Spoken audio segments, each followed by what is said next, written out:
Did you know America's most wanted terrorist hid in plain sight for 18 years using nothing but a typewriter and homemade bombs?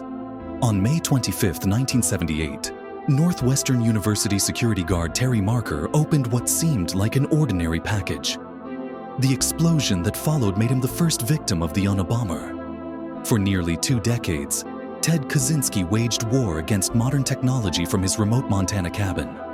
He crafted precision bombs using hardware store materials, targeting university professors and airline executives. His devices left no fingerprints, no traceable components, just devastating results. The FBI launched their largest investigation ever, with 150 agents analyzing every wood fragment and metal piece.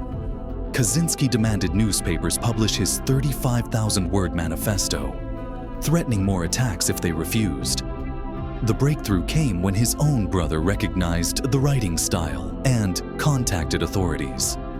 Agents found bomb components and victim lists in his primitive cabin. 23 people injured, 3 killed across 16 bombings.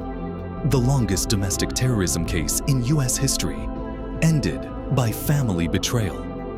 Subscribe for more shocking true crime cases that changed America forever.